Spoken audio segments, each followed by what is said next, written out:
Congrats. I think I had this from last year. Oh yeah, I It's gave you hanging up in my little room. That's fire. Thank you. Good?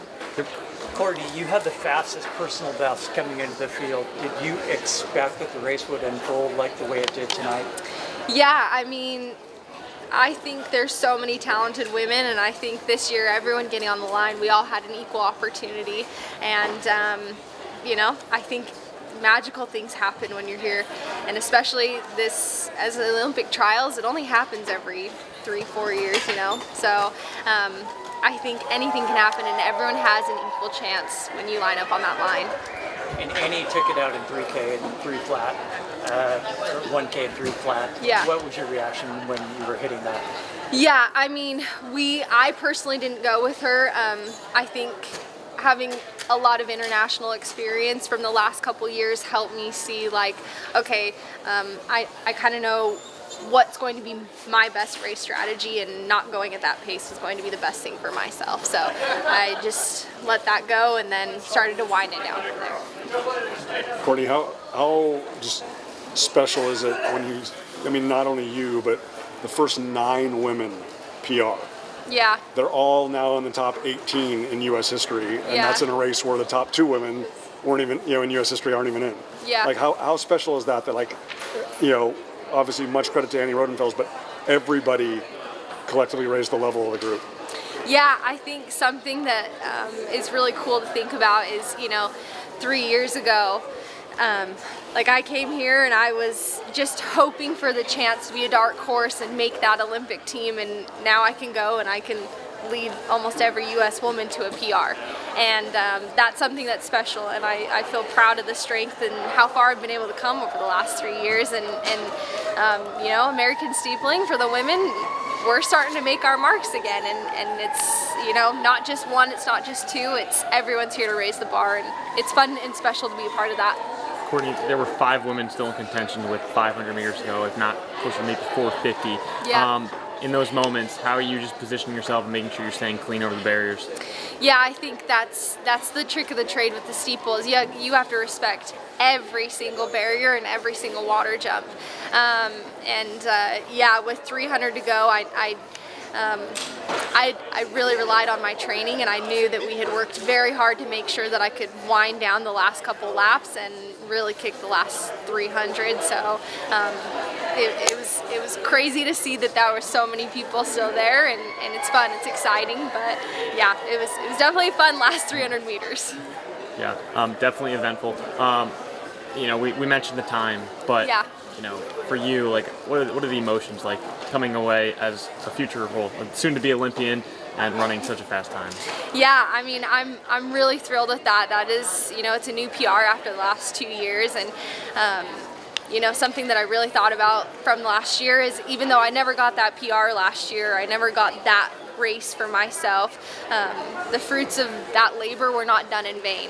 And now I'm starting to see it, and I'm like, okay, I can run 9.0s and run low 9.0s, and I can do that work myself. So now I'm just excited to have fun with it, and let's see how far we can go in Paris. Do you think sub 9 is in the cards? You know, I think at some point in my life I do. We'll see when it is. You had some pretty good workouts this spring, kind of indicate that you're rounding into PR shape.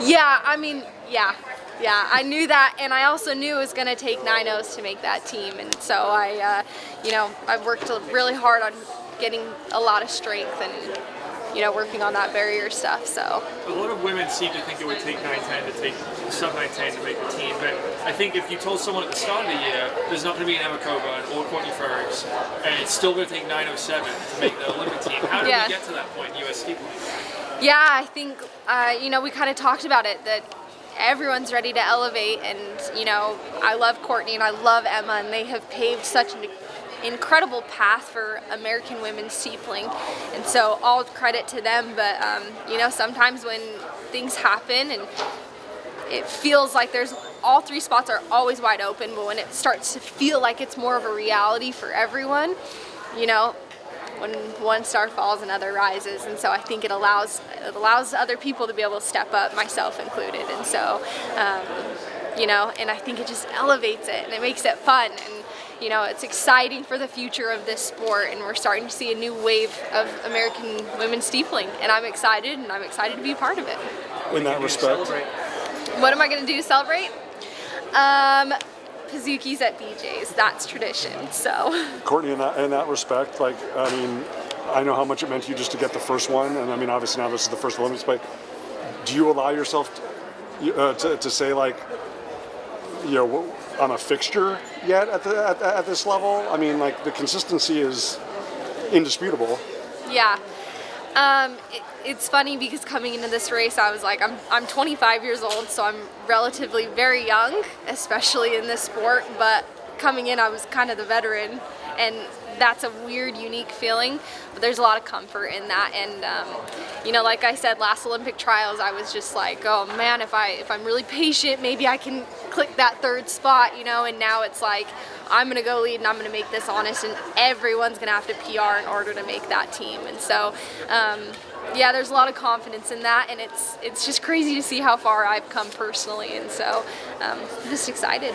Courtney, I guess it's unique. You had a bit of time between the heats to the finals. Yeah. Those 2 days, how do you spend that continually staying locked in and ready to go? Because it could be easy to wonder in those 2 days, how do you manage to stay so locked in and end up like this? Yeah, I'm going to be honest. I'm really grateful for my experience with Worlds the last 2 years, because that's exactly the setup of Worlds and Olympics.